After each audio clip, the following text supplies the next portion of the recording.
Vous dites toutes que vous voulez une belle garde-robe avec de belles pièces, etc. Mais je vois encore acheter des blazers Zara en polyester à 90 €. Avoir une vraie garde-robe avec de belles pièces, je vous donne quelques techniques, j'avoue je les ai pas comptées, pour mieux acheter. En premier, je le dis absolument tout le temps et je le répète dans presque toutes mes vidéos, mais c'est de regarder les étiquettes de composition. Privilégiez les matières qui sont naturelles, laine, soie, coton, lin, cachemire, etc. plutôt que des matières qui sont synthétiques. Polyester, on oublie. Acrylique, on oublie. Tout ce genre de matière, on oublie. Et surtout, ne tombez pas dans l'arnaque de « oui, c'est cher, donc c'est qualitatif ». Non, je vous prends l'exemple d'une marque qu'on a toutes aimée, qu'on aime toutes, de Frankie Shop. C'est magnifique. Tout est beau, j'ai envie de tout avoir, sauf que quand on regarde les matières, c'est que du polyester, donc c'est que du plastique.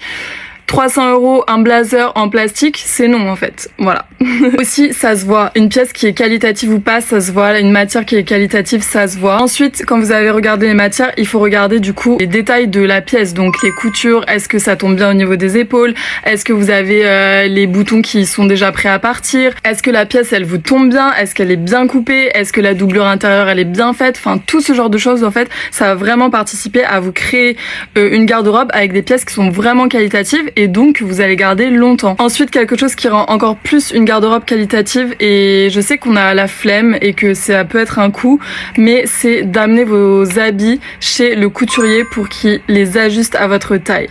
Je le fais jamais, vraiment je le fais absolument jamais, mais je devrais. Là vous avez une belle matière et qu'ensuite vous faites ajuster la pièce à vous, à votre corps, à vos mensurations chez un couturier, bah là c'est parfait en fait. Ensuite, ne prenez pas tous les looks que vous voyez sur Pinterest comme inspiration pièce par pièce à la lettre. Je pense que vraiment ce qui est très important, c'est de construire son style personnel et pas juste de copier-coller les trucs que vous voyez sur Pinterest.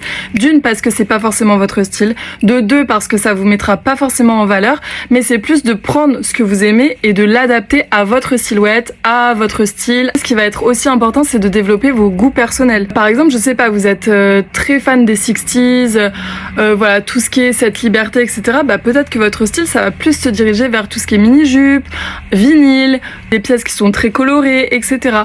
En fait, je pense que la mode et développer son style personnel, c'est pas juste regarder Pinterest ou Instagram et se dire ok, bah je vais copier-coller et ça y est, j'aurai du style. Je pense que l'idée derrière avoir du style personnel, c'est comprendre ce que vous aimez, ce qui vous anime.